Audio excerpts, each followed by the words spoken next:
Turn on camera. Okay. So, I already done. Mute na guys, nagre-record na ako. Okay. I approve it. I also graded it. I also checked your reading materials. No, I already checked your reading materials. Ito ba yung section na yun? Teka lang, I will check it. I'm not sure kasi. Parang dito yata yung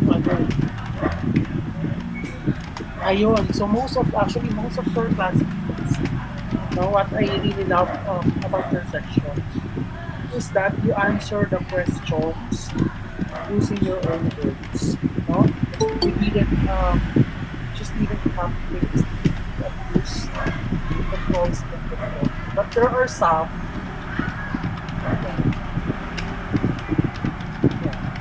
Siguro 67% of this work. See it 9:30. Again, okay lang naman kahit na you make a rep ito si Mark Pampanga 50% of your work. Sabi sa inyo, I have an application that I will be able to know if your work is copied from a video. I also have an application wherein I can correct your grammar. So, kaya lahat kayo may nakalagay dito. Compare your work with the corrected and checked out. In order for you to identify your mistakes when it comes to grammar, so that you will not be able to commit that again. Okay? Sana all minamasahe lang.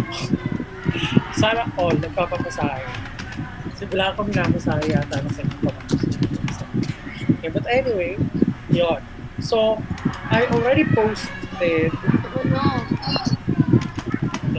I already posted on your Google Classroom where are you going to submit your PowerPoint based on your topic outline. Okay?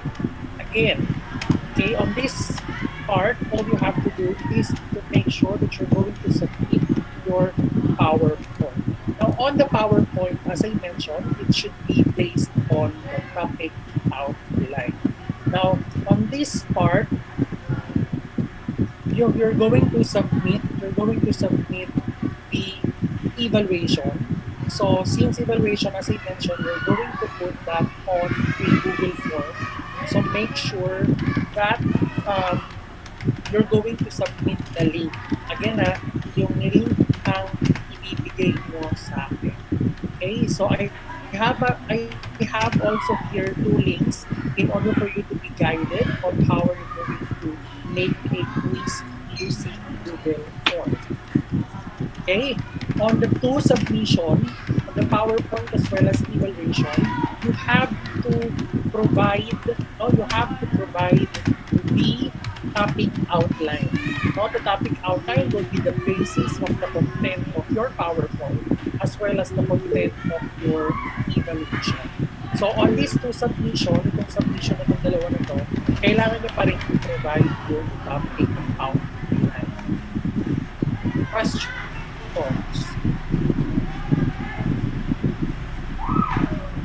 Do you have any questions?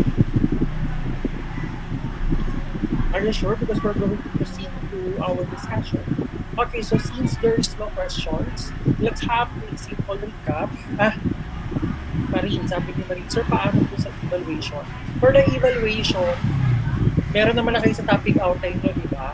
Ililipat nyo lang siya sa Google Form. I provided a link. No? I provided Kuya Joe, di ba pagka, pwede daw pareho yung evaluation? Paano pag gano'n? Pareho pa. A quiz or how are you going to create a quiz? Tanong mo kay Prof. Ipinapagawa sa Tayo nyo sa Google Classroom na nakalagay. Pero, okay, that is a good question. So, since most of you, meron tayong mga kagrupo, halimbawa, si Dekia sa si Portillo, magkagrupo sila. So, ibig sabihin, pareha sila ng Evaluation. Evaluation. Now, sa Google Form, pwede kasing dalawa kayo yung gumawa. Pwedeng dalawa kayo yung gagawa. Ayun yung nakalagay dito. Yan, yung quiz po ba, sir, ililipat mo sa yes. Ililipat lang sa Google Form. So, madali lang yung part na yun. So, limbawa, si Degi ang magka-group at saka si Portillo. All you have to do, no, open a form in the Google Forms. In the top right, click more, click add collaboration. So, let's for example, in my case, I am going to make a Google Form. Click ka nga.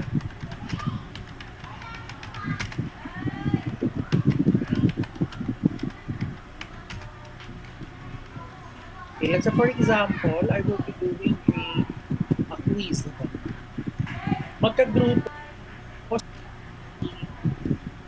si Dekia at saka si Portillo. So, meaning to say, iisa lang ang kanilang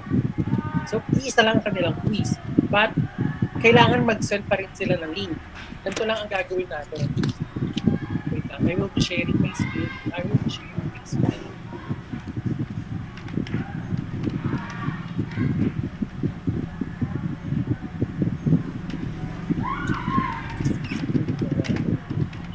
Wait lang ah.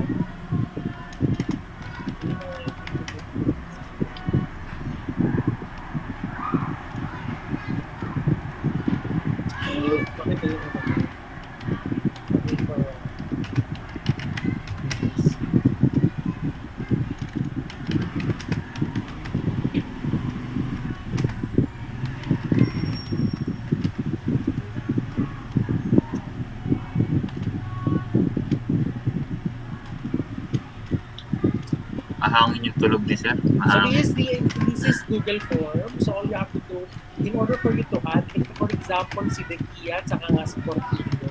So halimbawa, si Dekia yung gumawa nito ha. Click nyo lang yung picture dito. Click nyo lang yan.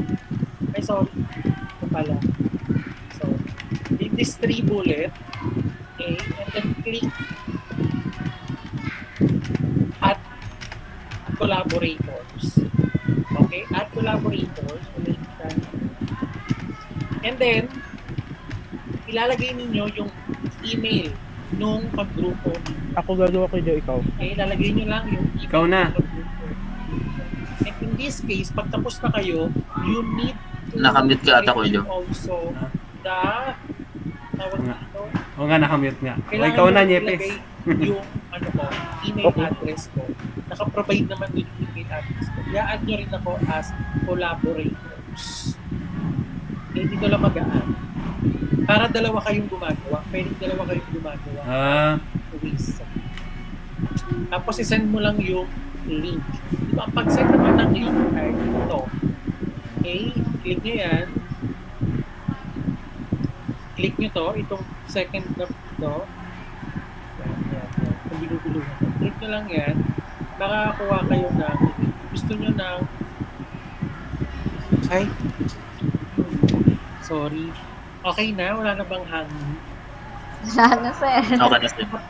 Hindi yung walang sinabi kasi. Nakatapat kayo sa akin yung electric. Di, okay lang sir. Feel nga namin, lilipad na kami.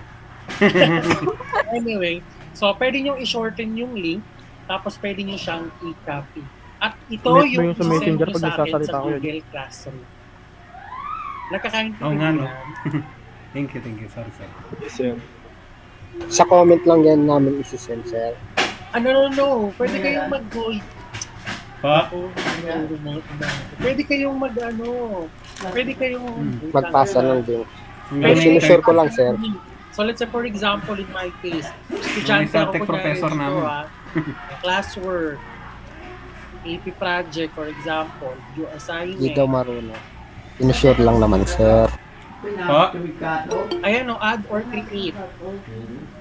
Lalabas dyan yung link. Ba't ganyan? Click nyo yung link. Kasi copy-paste nyo. Add link. Ayun. Ganun. Nagkaintindihan, hindi sa comment. Opo, sir. Alinaw. May term naman na pag... Okay? So, is there any questions? Wala na? Naan, ata po. Wala na po. Parang meron pa siya. Ala ko May dire-dire. nakita nyo ba? Parang hindi nyo naman nakita. So, Di po, sir. oh my goodness. Nasa Google Form pala. Ay, Meron ka po.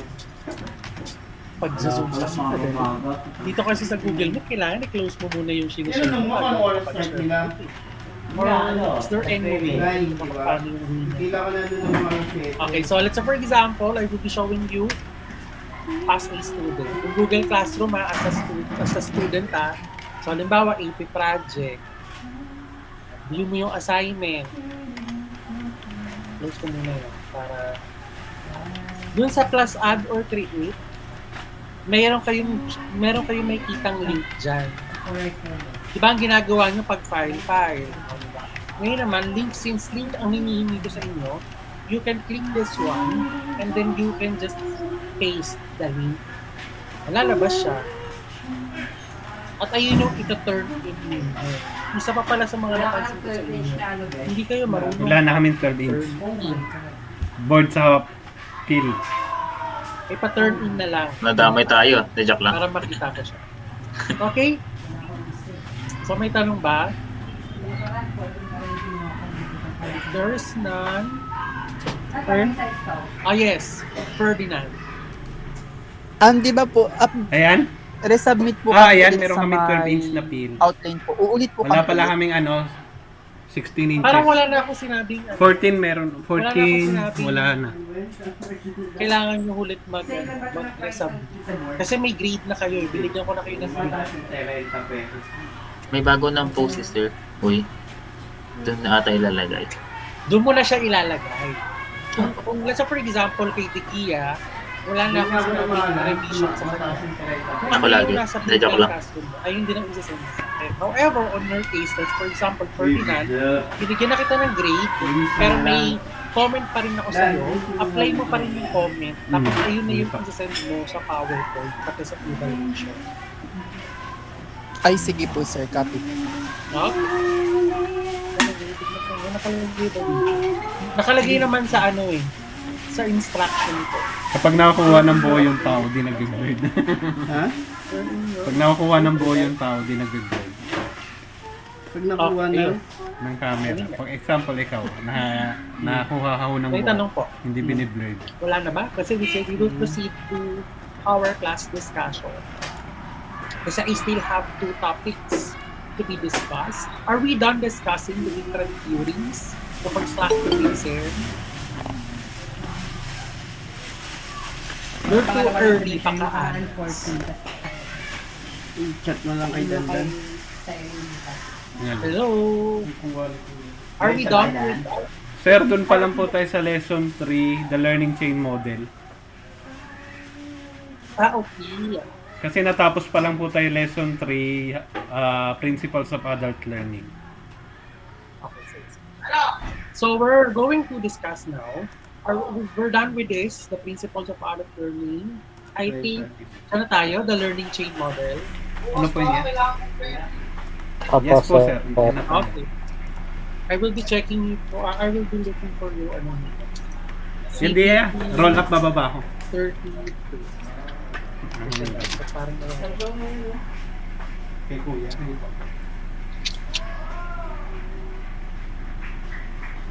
Baba ko na kaya. Bye. Ingat po. ito kasi kasi yung city.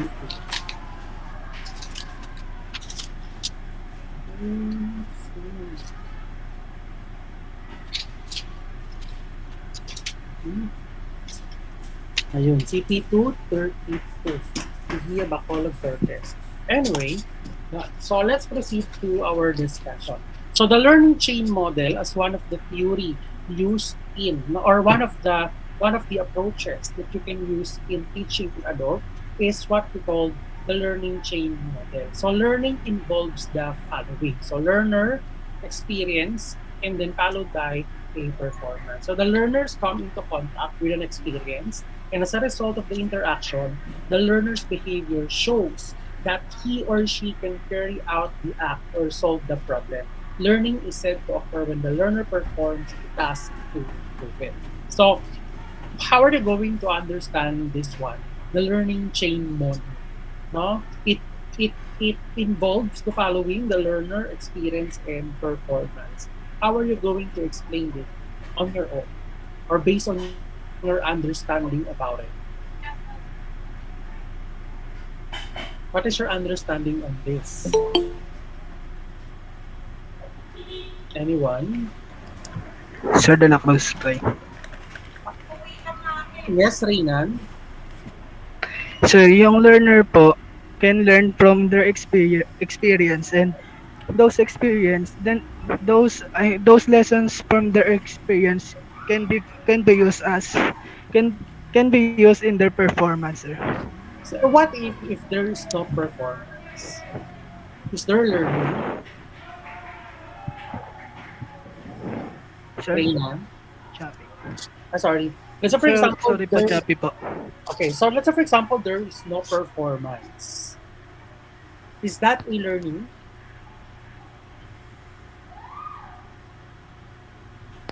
Yes, sir. No. Who said no? Yes, sir, because Sige. You're going to apply the principles that we discussed, ha? Make sure that you apply the principles of adult learning. My question is there learning if there is no performance? Let's say, for example, if there is a learning only, then you apply based on your experience. However, you didn't practice it. There is no performance. Is there a learning? That's the question. Angelo, Shera. Sir, kasi po kailangan po pag e-learning po sir, may performance pa rin po hindi lang kasi hindi lang Again, Shera, ano sabi mo? ano po yung pag walang performance sir, tawag po e-learning. Hmm. Or sir, hindi po sir, kasi hindi lang po kailangan pa rin po ng spirit ay ng performance. Bakit kailangan ng performance? Kasi din makikita yun sir. Kung Sir, Muhi, sir. Sir ako, try. mula pa ni... Sir, Bacolod. Yes, mo. Bacolod. Ano sir, kahit naman walang performance, nagkakaroon pa rin ng pagkatuto yung yung isang learners batay sa experience niya, ganun. Kahit walang performance, I mean natututo pa rin siya kasi kung wala man performance, batay doon sa experience, nagkakaroon pa rin naman ng learnings yung isang learners po. But Ganun po. if you're going to apply the principles of adult learners, is it necessary to have performance? Opo sir, necessary pa rin kasi may goal po na dapat na nagagawa ng isang tao. I mean sa isang learners, 'di ba may experience po siya. Para malaman po na na nakakagawa siya ng isang bagay, ganun. Dapat meron pong performance na pagbabatayan. Pero kung sasabihin po natin na na kailangan may performance para masabi na may learning yung isang learner, hindi po yun yung batayan, ganun. Hindi siya batayan, but the question is it necessary? Sir, Muhi. Opo. The question is, it is necessary. Now, again, you are correct when Bacolod mentioned that you cannot say na kailangan mo nang i-perform in order for you to know if you really understood, because there are some cases that there is no hindi naman in-apply pero nasa experience nila. Pero again, is it necessary? Yes, kailangan pa rin ng performance. Most especially when it comes to adult learning. Kasi if you're going to apply the principles of adult learning, di ba sinabi nga natin, how they are going to be motivated kung iisipin nila na hanggang ano lang pala to, hanggang experience lang, hindi natin siya mape-perform. Di ba ang gusto nga nila mga challenges, mga problem solving activities, no? If there is no performance, then magsistay lang yun sa utak nila. And then again, pag sinasabi nga ni Miriam Defensor Santiago, ang isang bagay na nasa utak, pag hindi nagagamit, ay pinakalawang. Can you follow? So meron kang experience, you have the skills already, kaso hindi mo siya ginagamit. Therefore, may tendency talaga that skills will be forgotten, or that competency will be, you know, will be put into waste. And that is the reason why, as an adult learner teacher, you have to provide performance. And that is why one of the models, or one of the approach that you can use, is the learning chain model. So always make sure to have performance. Sabi nga natin, is it necessary? Yes, is it necessary? Why? Simply because it is also a way as a teacher, in order for you to know if your students really gain a knowledge or not. Get it? Pero as mentioned by Bacolod, is it na, kahit walang performance, pwede mo nang sabihin na learning yun kung talagang may natutunan ka kahit hindi mo siya i-practice. However, if you will become an adult learner teacher someday, then performance is necessity. Kailangan na kailangan siya. Okay? So the concept of learning. So any concept of learning involves the following, especially when it comes to adult learner. So the presence of an experience. Okay, a presence of an experience. The reason why also that you have to make sure that they are performing the competency, no?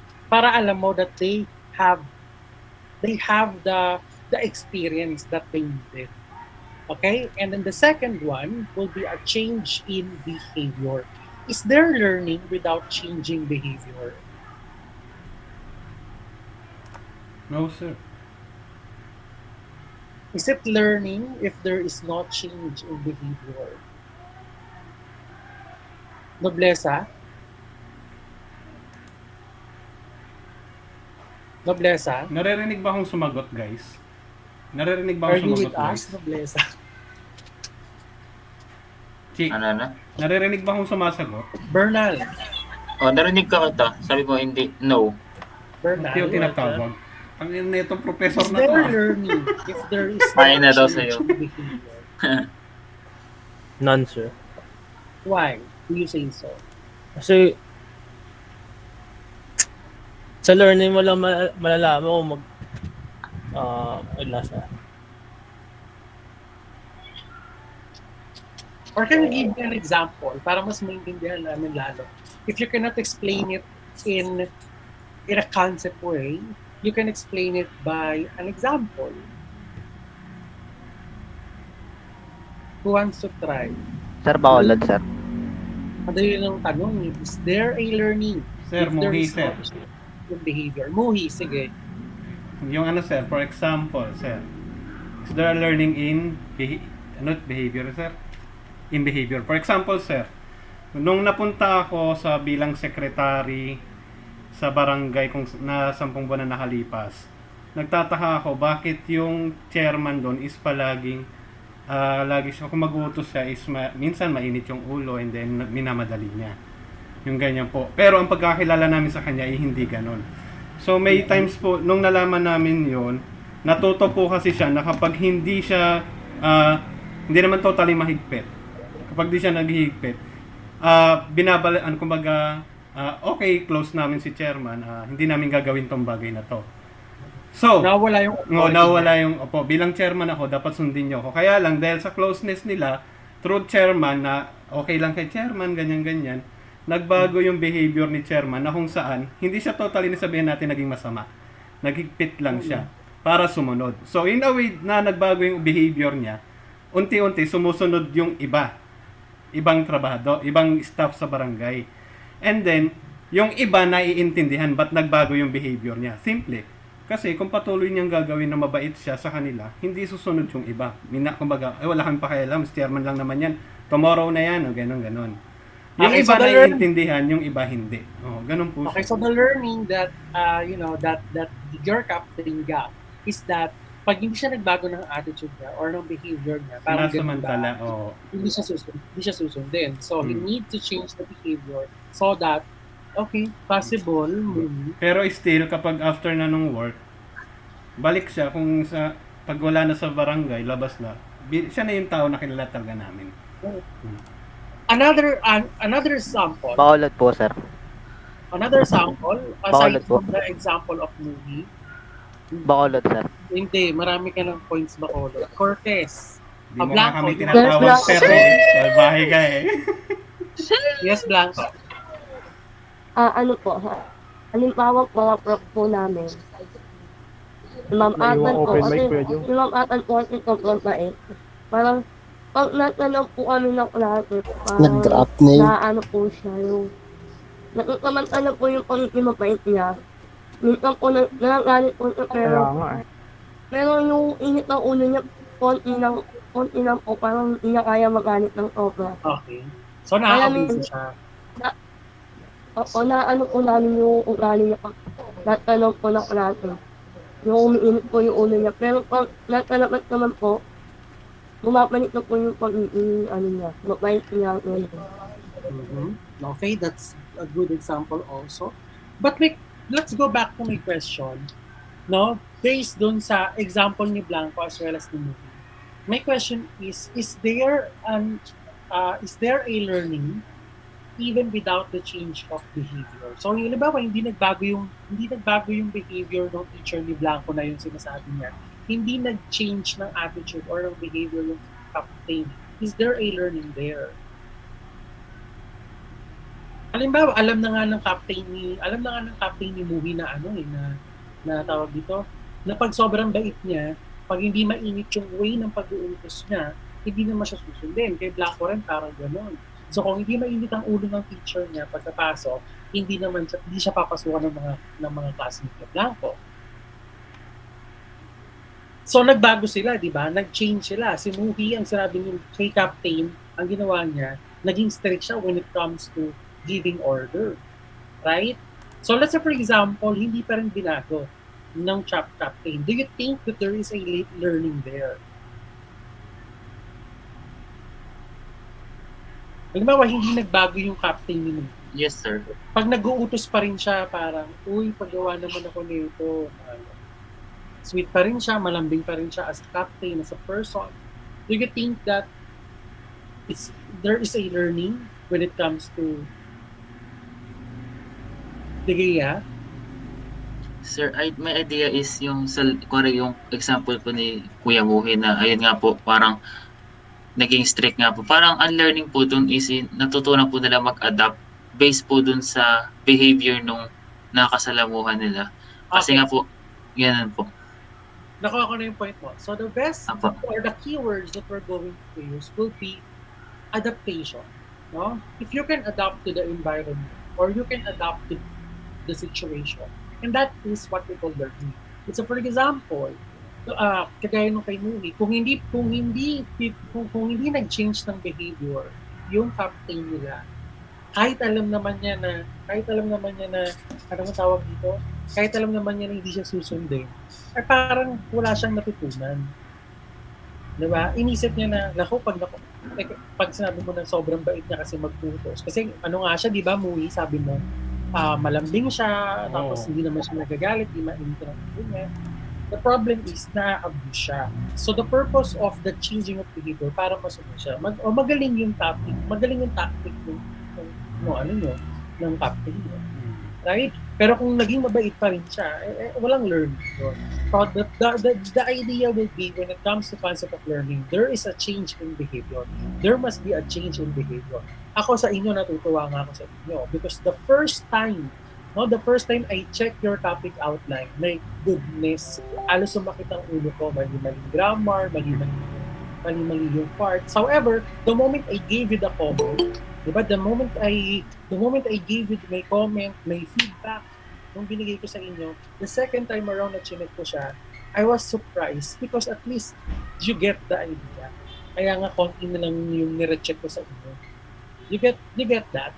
So the next time you will be creating a topic outline, hindi na kayo yung parang baby na baguhan. You are not just a beginner when doing the topic outline. Okay?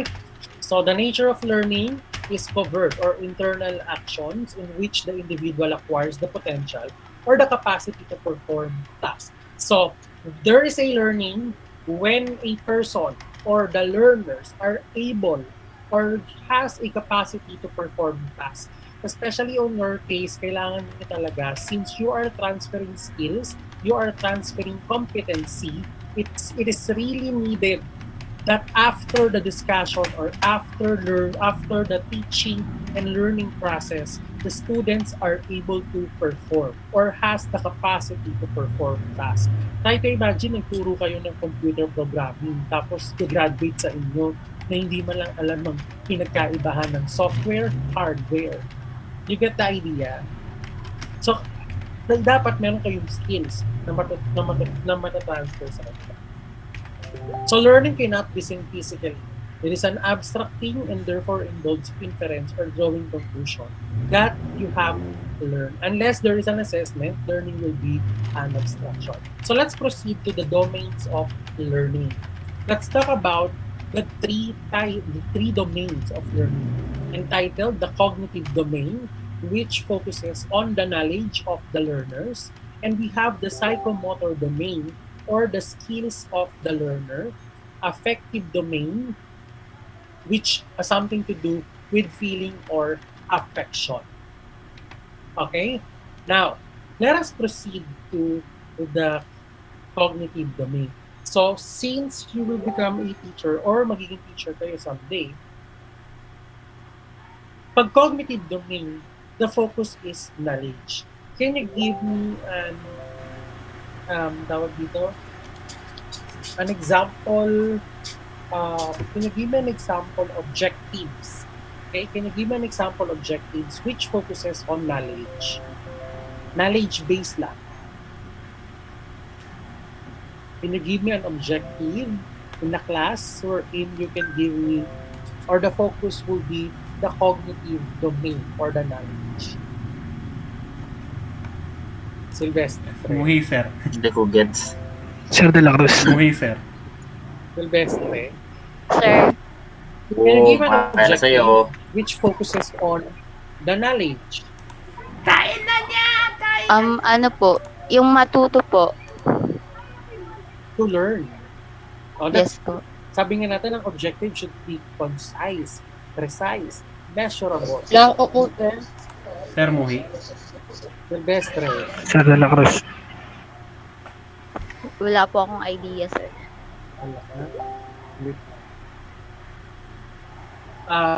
Carmona. Ayaw niya tayong pansinin. Which focuses on knowledge. Sir,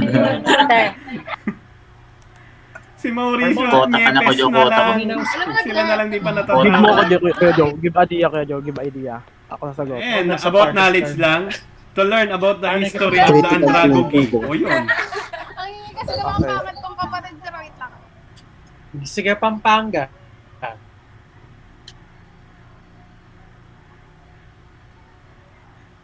Example of objectives. Ikaw na, Niepes. Concise, precise, Ikaw na, Niepes. measurable. De La Cruz. Sir, kunyari po, yung topic po is computer po. And Okay. yung objectives po is memorize the use of computer, computer hardware. Good. That's correct, no, Reynan? So, one of the cognitive, ang topic niya ay, ano topic mo ulit, Reynan? Computer system po. Okay, the computer system. So, according to Reynan, sa cognitive, ang sabi niya ganun, para makapag-perform ang estudyante daw, is kailangan ma-memorize Sa psychomotor, yung Kuya Joe, parts ano? of the system. Tama ba, Reynan? Yes, Skills. Okay, that's correct. That is for cognitive domain. Last one, isa pang cognitive domain. Nagbigay na ng Skills to example be sa iyo. able how to use correctly Mauricio, you the want to say computer. something? Wait, sir, nag-iisip lang. Sige. Yung mga ganun, yung skill, siyempre, anong skill mo? Sir, To Migay po. be able to know how to use Sige, the... Mikay. Sir, isa po sa ano po sir, yung skill development po sir. Wag ko muna sa skill. Sa ano muna tayo? Sa cognitive domain muna tayo. Can you give me an example of an objective? Ano ba yung sample? Objective wherein the focus Ano yung is sample kanina? knowledge. So, Reynan de la Cruz mentioned that to memorize the different parts of a computer system. Magbigay ka pa ng example. Sir, ako, sir. Kiermoy. Sige, Mauricio. Yung katulad nung sa topic natin nung nakaraan po, yung to differentiate pedagogy tapos yung andragogy po. Okay, that's correct. No, to differentiate pedagogy and andragogy has something to do with cognitive skill. So the focus will be mind. Okay, ang focus niyan will be the faculty of your mind. Okay, basta when it comes to pag sinabi natin cognitive domain, pinapatalas nyo yung utak. It is more on memorization, no? Sabi nga ni Sylvester kanina, to learn. Kasi sinabi ko nga, masyadong broad yung to learn. Kasi you can learn naman through skills eh. Right? So, pag sabi natin, you are learning because of your cognitive prowess. So, ano yung mga words na pwedeng gamitin? To differentiate, to compare, To discuss po. to discuss, to explain, to memorize, yung mga ganyan. So, the focus is cognitive domain. Now, let's proceed to psychomotor domain. So, from the word itself, psychomotor. Therefore, the focus is skills. So, can you give me an objective Muhi, sir. wherein the focus is Wala ko po. skills? Oh, yes, sir. Blau. Muhi. Tama Pero na. halimbawa po yung yung ulit pa yung Ayun, naiinis yung na po ako. namin, computer Naiinis na ako programming. sa konti. So yung ano po namin, yung major po namin, magpapagawa ng program po, parang pinaka-hand-on niya po. Okay. So, Blanco mention magpapagawa daw ng program. So, pag in-English natin yon to create a program. Tama? Tama ba, Blanco? Ganun yan, di ba? To create a program. And that is correct. Opo. No? Kasi nagpagawa ka eh. So, ibig sabihin, para sa mo, at the end of the lesson, your students are able to create a program. And that is skills. Kasi ginagawa. Aside from that, to create, ano pa? Ang dami-dami. Sir, Muhi, try. Mikay, you want to say something, Mikay? Ayun nga po sir yung dapat na una ko sagot. Dapat to create ka rin. Ano pa bukod sa to create? Actually, madami. Nyepes, sir. Sige, Nyepes. Siyempre, sir, di ba bago makagawa ng program, we need to operate computer accurately muna, sir. Okay, exactly. To operate computer correctly. Okay, kuwata ka na rin, Nyepes. That's a good, Kaya ka na po mag-leave. that's a good. Putangin na yan, ayaw na ako tawagin. Wait lang, Nyepes, ngayon ka lang ba nag-resign? To solve pwede, di ba kayo ito? Parang wala yung pangalan nila. To solve a Ngayon lang nag-recite yun, machine sir. problem. Ngayon lang ba? Okay. Aside from to create, to operate, ano pa yung pwede nating... Uy, kuya, yun nag-decide ako yung 1+1. Sir, Muhi. Uy, sir, To modify. Sir. Uy, Ano, sir, reset ka, demonstrate, Archie, sir. yung solve. To demonstrate, that is correct. To demonstrate. Carmona. Pwede ba yun? To solve Serving. a machine Oo, problem. to solve Pwede, oo. Observing. To observe. To observe. That is correct. To observe. Wait lang. Experimental, sir. Bernal, sir. Carmona. Okay, so that's correct, no? That's sinabi nga to create, to graph, to illustrate, to observe, and the like. So those are psychomotor domain. How about affective domain? Or that focuses on feeling or the affection of the students? Sir De La Cruz. Kaya actually, as a teacher, medyo mahirap yung part na yan. Kasi konti lang. Bigyan mo ko, Actually, kuya, bigyan mo ko. Pero parang limited kasi. Sige, Reyna, try. Yung sir, yung mga may pinanood na movie, gagawa ng reaction paper. Anong objective na pwede? Sir, ano yan? Emotion, sir. To encourage yung Emotion gano'n. What Alin pa? objective? Objective, no? To make the Halimbawa, girl yung fall in with me. Halimbawa, ikaw rin, sabi mo nagpanood ka ng mga Kuya Joe. movie. Halimbawa, Kuya Joe. Oh, ano? Ano yun? Anong objective ang pwede mong gawin? Na may kinalaman sa To make my crush or fall in love with affection. me na Kuya Joe, no? Sir Bernal. Bernal. To accept kung ano. To accept Sir yung Marin. mga bagay-bagay na To accept, no? To accept, that is correct. Pwede yung affective, no? Kasi pag sinabi mong to accept, tatanggapin mo yung to accept the belief of others. That is correct. Pwede yun. Aside from that. May approve title na tayo. Sige, Marie. Digia, Nepes. Ano po, sir, to Marin? understand the value of respect. Bakit? Unstable na rin ating connection. Kumesa si sir. Hello, Marie? Approve Hello, title sir. na tayo kay Ayan. GC. Ayan po. Wait lang. Ano po, to Lalaro ko eh. understand the value of respect for a belief of everyone. Okay. Actually, maganda yun. To accept. So, now, ang pinakagamit na gamit ng Ano yan? teacher, kasi sabi nga Sir, na, got po. okay na, Gat po. Sige, next. Ikaw na natawag ko sa susunod. Okay? Uy, So, ano? actually, mahirap sa part natin mga teacher. Especially on your case, CPT kayo. Ano ang pwedeng kita affect? Wala kang pinagbago. Mukha kang mas masaya ka pa ngayon. Ano yun? Mike mo. Si Jeron. Tayo na si Jeron, nanonood pa ng ano? Kalak. Nagutom kay Castro eh. Hindi na. Anyway, let's proceed. So, one of the difficulty, when it comes to teaching is that not all the subject or not all the subject can be put in effective domain. Halimbawa sa inyo, CPT, alam mo to accept to ganito, ganyan. Di ba mahirap? So actually, ang pinaka-general na ginagamit ng mga teacher is to appreciate the lesson of mga ganon. Ang pinakagamit na gamit yan, the appreciate. Because yung appreciate na yan, it is general. It can be applied to all of the subject. Now, if you will become a teacher someday, let's for example, why is it we need to consider the psychomotor skills and the affective domain? Kasi as a teacher, dapat hindi ka lang nagpo-focus on the cognitive domain. It should be the three. Itong tatlo na to, cognitive domain, the psychomotor domain, affective domain. And yung objectives ninyo, pinagbigyan ko lang yung, kasi ang nabasa ko kasi sa inyo, more on cognitive domain. Mabihira lang yung nag-psychomotor, bihira lang yung nag-affective domain. Pero may ilan-ilan. Pero hindi ko na kinorek. Hindi ko na kinorek. Kasi sabi ko nga, mahirap talaga siyang, mahirap siyang, ano matawag dito? Mahirap siyang i-relate minsan. Okay? But again, if you will become a teacher, kailangan tatlo to. The cognitive domain, the psychomotor domain, the affective domain. The question is why? Sir, Mui. Try. Bakit hindi lang kailangan nakafocus sa cognitive domain? Sir, Mui, sir. Sige mo. Ayaw pansin. Sir, in order to let the students get their attention and let them involved in the project or the activity that the teacher want to do.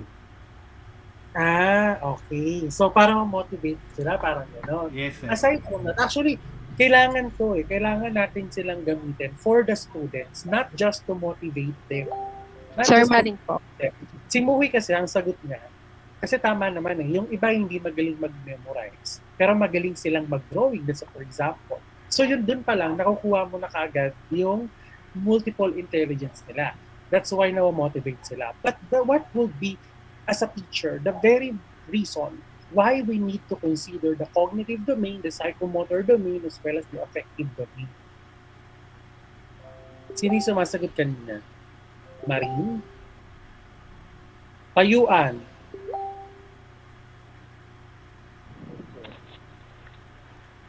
Madali yung kanila. Payuan?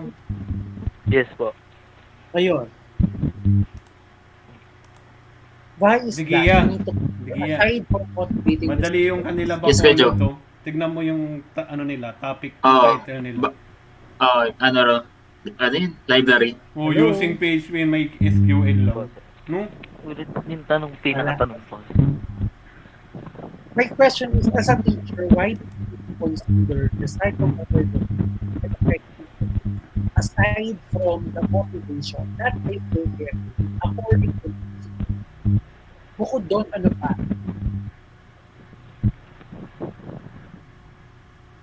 Choppy, sir, hindi ko po maintindihan. Ano ba yung choppy? Yes. Anyway, sige. Who wants to answer? Digia, you have an answer, Digia? Wala ka sa Sige. Anyone from the group? Bukod sa sinagot ni Muki. Anong tanong na, sir? Medyo hindi ko narinig, na-focus ako. To be motivated. Yeah, that's correct. Pwede naman. Kasi meron pang one of the, the main reason why we need to consider the three domain of learning. Where's Pakaanas? Are you with Sir. us? Yes, sir. Sige. You want to try? So, bakit kailangan daw yung domains of learning? Tama ba? Para siyang sa concept ng pagtatanim, when do you really risk having lahat ng tanim mo sa isang basket? Kasi it will have a bigger chance of failure. Tulad nandito, yung alam naman natin na may iba't ibang concept ng karunungan. So dito rin, kaya siya tatlo kasi you don't have to really focus on one area. The same as a student or as a learner, you know. O parang sagot ni Muhi na kasi na-motivate niya sila kasi hindi naman lahat pare-parehas na magaling mag-memorize, hindi lahat pare-parehas mag-drawing and the likes. But the correct answer would be in relation to the answer of Pakaanas. As a teacher, you need to look the students or you need to develop the students holistically. Okay? You need to develop them holistically, not just in a cognitive way, hindi pwedeng puro psychomotor lang, hindi puro affective domain. It should be balance, no? Kaya when it comes to teaching, dapat ang objectives niyo always would be based on the three, the cognitive domain, the psychomotor domain, affective domain. Kasi try to imagine, alam niya ang tinatawag na, for example, memorize niya the 1987 Constitution of the Philippines. Kabisado niya from Article 1 up to the last article. However, dahil nga sobrang talino niya, na ayun ang naturo mo lang lagi sa kanya, alam niya yung hindi mo siya nabigyan ng affective or feeling or affection, hindi siya marunong mag-appreciate ng hindi marunong mag-memorize. You got the idea? Tapos pagdating sa psychomotor, hindi siya marunong makipag-social skills. Hindi siya marunong makipag-socialize.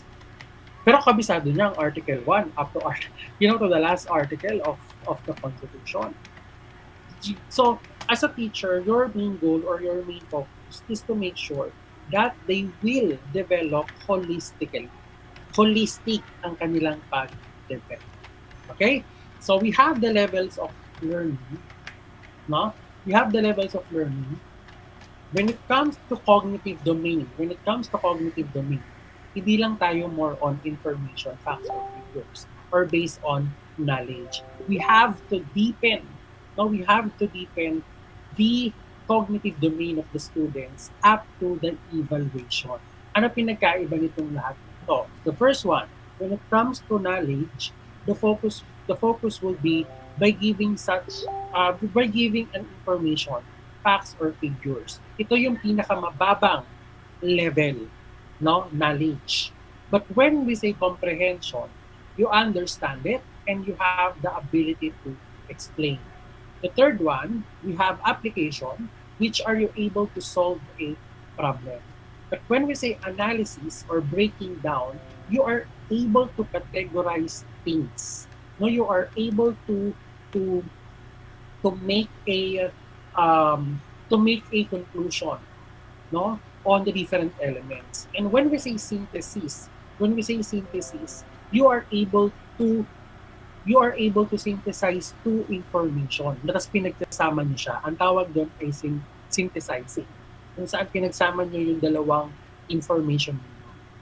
And when we say evaluation, you are able to assess, you are able to make an evaluation, you are able to make a judgment whether this is true or this is not. Okay. Now, if you will become a teacher, let's say for example, can you give me an activity wherein you are able to give knowledge to the students? What are the different activities that will give knowledge to the students? So, ang dami na. Okay lang naman. Sir, Muhi, sir. Iba naman. Sa balyo. Sir. Payuan, you want to Sir, say answer something? ko, sir, answer. Sir. Ano mga activities? Film showing, Yepes. Ang pwede mo rin pong Film pwede ka showing, rin pong mag-demonstrate about sa basic knowledge ng pagpo-program, sir. What do you mean by sige, paano demo? Ano yung demo mo? Sige, ano yung demo mo? Yung what are the different languages of programming? Actually, kahit hindi mo siya ipa-demo, kahit ituro mo lang sa kanila, kahit i-discuss mo lang sa kanila, you are just giving them information. Okay? Kasi sa demonstration, pwede na siyang pwede na siyang application. Pwede na siyang application, yung demonstration. So, yung kung ang objective mo lang is to memorize or malaman nila yung iba't ibang languages that is being used when it comes to programming, like the JavaScript, like that. Ituro mo na lang, i-discuss mo na lang. Lecture method is the best way. Pwede din sir, paggawin mo po sila ng simple web page. Ayan. Right? At that is application already. Dalito na kayo. That is application already. Basta ang knowledge natin, pagbibigay lang ng information, facts, or figures, pwede dyan, lecturing, pagbibigay ng, yung mga ganon. Okay? But when we say comprehension, what are the different activities that you can use in order for them to make, yung sa comprehension? Hello? Buhi, sir. Aha. Sino pa ba? Portillo? Portillo? Degia? What activity we can use? Magamit dig. Ano sir? Hands-on. Film showing. What do you by hands? Reading comprehension. O gagawa mo sila ng paparan sa ng program. Iba pa babasahin kayo, tapos may tatanong yung teacher niyo kung naintindihan niyo The po. idea of comprehension is understanding or ability to explain. O yan sir, yung codes, pa-explain mo sa kanila kung saan ginagawa. Mali ba yun kay Joe? Hindi naman. Ano, no? Sir De La Cruz. Marine. sir.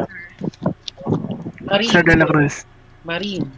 Parang ano sir, yung pinagawa nyo po na ano ngayon, na assignment ngayon, na 'di ba yung from lesson 1 to 3 or 2, i-enumerate yung mga natutunan dun sa lesson na nakaraan.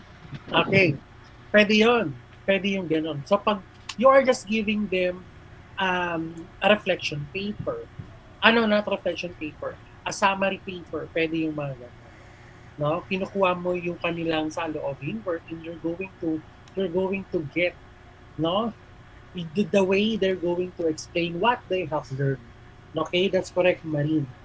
Nalilito kayo sa ano Nalilito kayo sa pwedeng gawin. Kasi doon sa sinasabi kanina ni Payuan sa demonstration, application na siya. O, dito na siya papasok sa problem solving. O, nakuha, yung pag-hands-on natin na tinatawag na, what they call this one, yung pag-hands-on natin na sa demonstration, application na tawag doon. Okay? Now, ang analysis sa synthesis, no? Ang analysis sa synthesis, this time, pwede mo siyang i-apply na, or sa synthesis, pwede mong gawin would be application, or i-relate mo na yung lesson sa iba't ibang topic. Kuha? Ayun yung pag-synthesize. Kasi pag-synthesize, again, ina-apply mo na siya sa iba pang lesson. Not just in your lesson, but kahit sa ibang discipline. Okay? Now, the adage of learning is that if I hear, I forgot. If I see, I remember. If I do,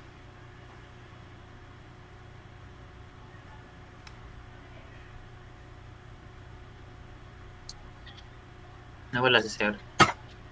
okay? If I do, Okay. I know. If I discover, I use it.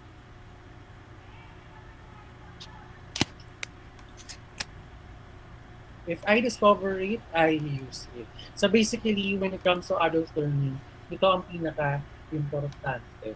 If I discover it, I use it. Okay? So I'm not going to discuss this one anymore. Yung adults learn best when because it is just an application of what the principles of adult learning.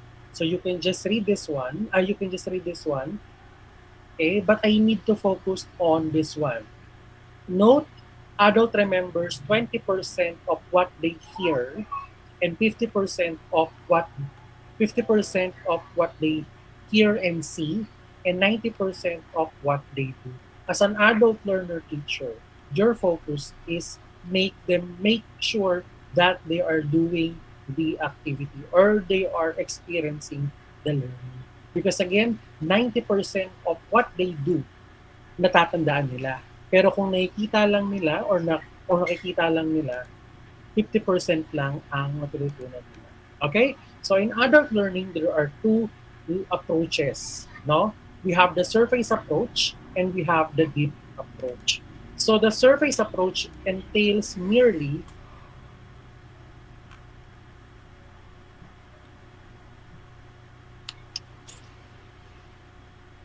Okay, the surface approach entails merely memorizing facts to pass examination. So what are the characteristics of surface approach?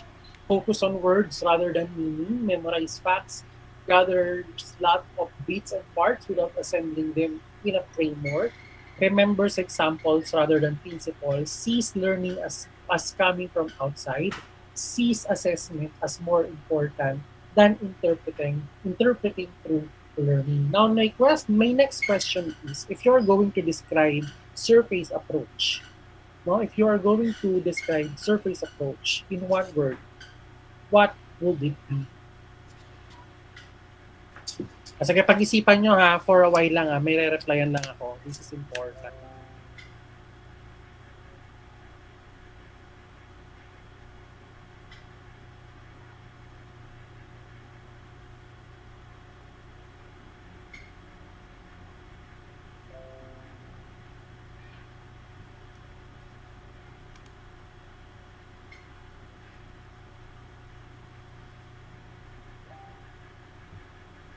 Kasi ko sana ako, sir, tigiyan po. Mamaya tanong mo kay Sir kung ano sa research. Yan. Yung sinanyang file, kung yun yung activity 1 na gagawin. Wait lang, hindi ko pa na ano eh. Hindi nga ako nakasagot dahil nakatingin ako dun eh.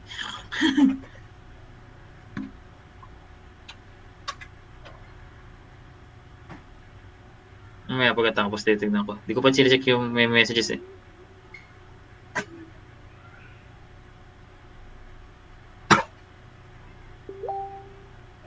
Sabog ba mga professor natin?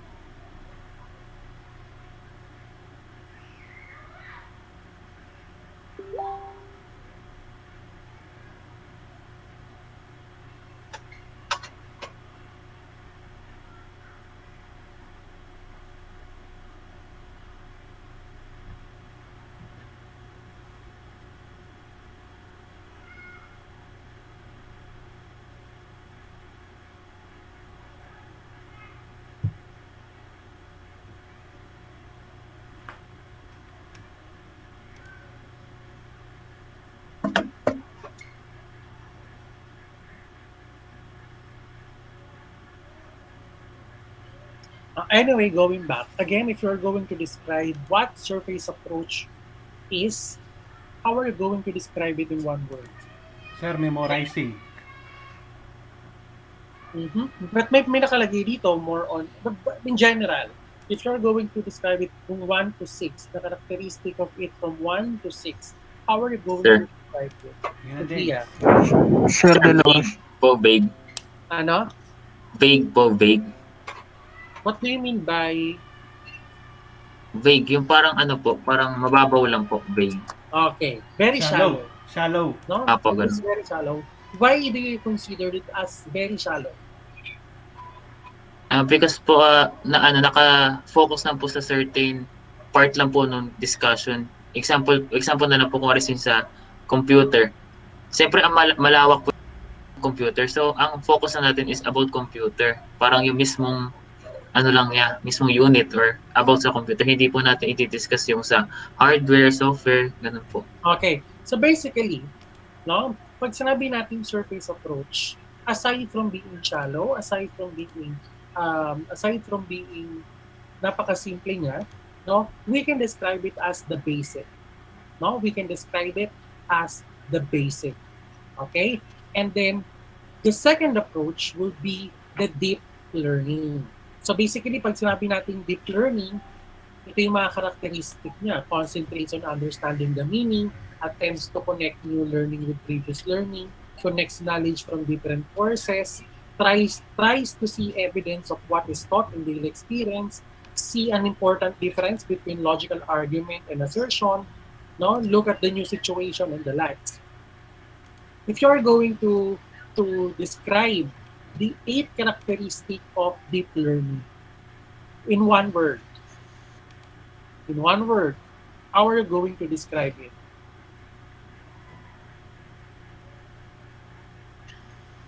Yung ano Kanina daw? basic, kanina shallow, simple. How about this one? Yung ano daw, anong word? Yung deep approach. Yung deep approach daw, Who paano wants to natin? try? Ah, Concentrate, yan. See assessment as another opportunity to learn. Sees learning as something which develop inside the learner. Bacolod, you want to try? Solid po, ganun. What do you mean solid? Kumbaga ano, hindi na siya katulad ng basic na katulad ng ano, surface approach. Kumbaga dito sa ano, sa deep learning, kumbaga solid siya in a way na ah i, i kumbaga gaganapin mo na yung mga natutunan mo ganun. Tapos i-apply mo na. Ayun, sige. Nakuha ko na yung sinasabi mong solid. Because on this particular type of or approach of learning, the focus is the output or the outcome. Di ba? Kailangan dito sa deep learning will be the application of what you have learned. Now, my question, clear na tayo sa surface and deep approach. Clear na tayo? Kasi mag-proceed ako sa next question. Now, my next question is, can we use the deep learning approach without using the surface approach?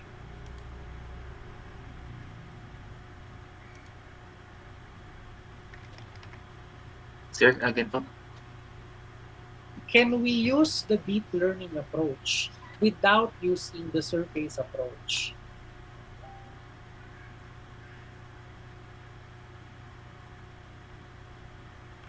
Sir, I think hindi po pwede. Sino yung sumasagot? Mauricio, why?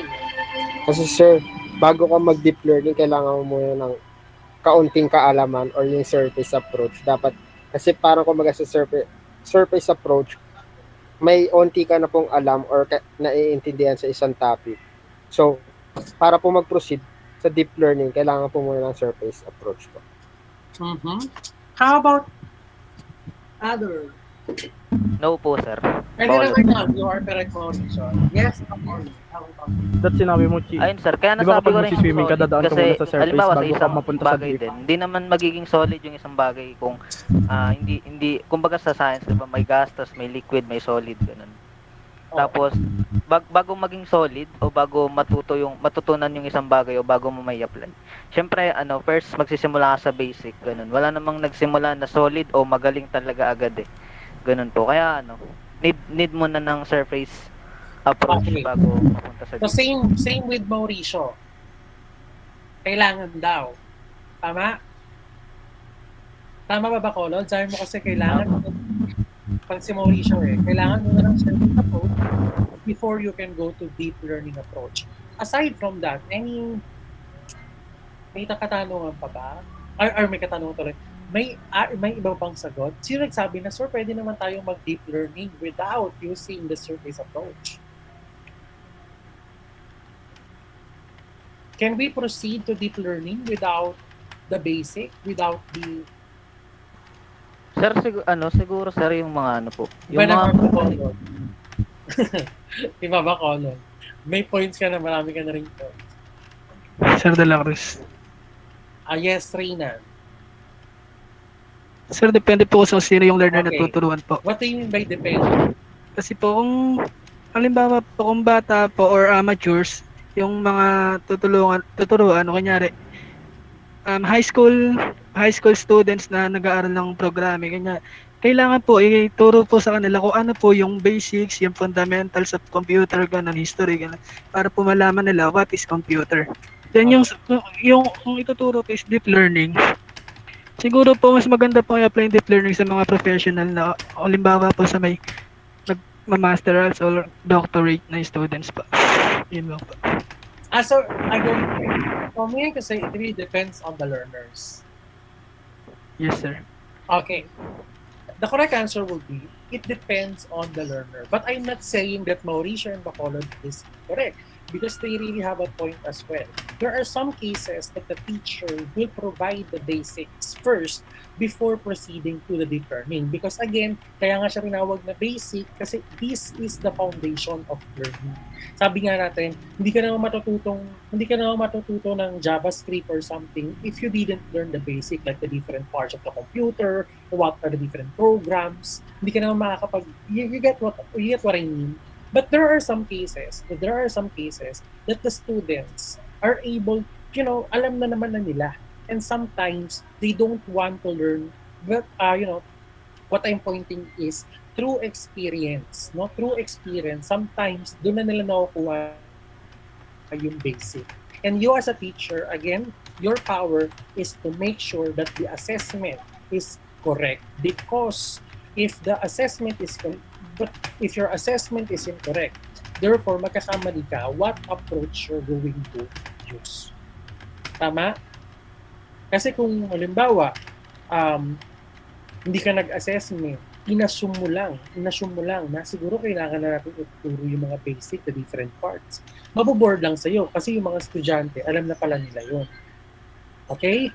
Tapos, inisip mo kaagad din as a teacher na, alam na nila to, may experience na sila. Nag-deep learning ka kaagad, wala pa pala talaga silang idea o wala pa talaga silang experience of that. Therefore, magkakaroon ka ng problem when it comes to the approach. That is the reason why one or the best way to do it, or the key to that will be the perfect assessment or the correct assessment on the students. Okay? So, okay na tayo dyan. We all know that, the andragogy, pedagogy, and active and symbolic. We're going to discuss next meeting will be actually, paulit na nga lang to eh. Okay? Aside from that, we're going to discuss next week this one, and basically, by next meeting also, I am done with the last topic, which is yung core. Ayan. The core of adult learning principle of Malcolm X. Alam na nga natin yun. Ulitin na lang ulit yan. So, madali na lang siya.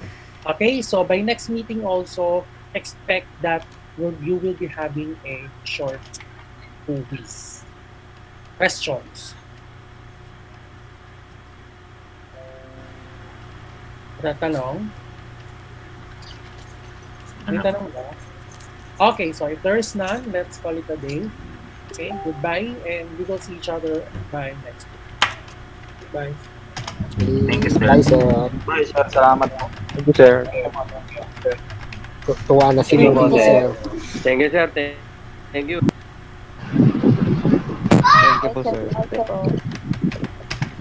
Cleaners, maiwan. Okay po. Okay, good na po. Yung mga hindi cleaners. Nakapag-klase ba siya naman yan ng addicts? Nakapag-lecture si Ma'am kanina. Oo. Yung first subject. Joke lang. Yung first subject hindi. Okay.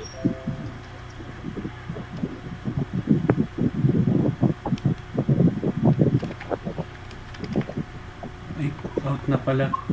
Leg, may tanong ako, Leg.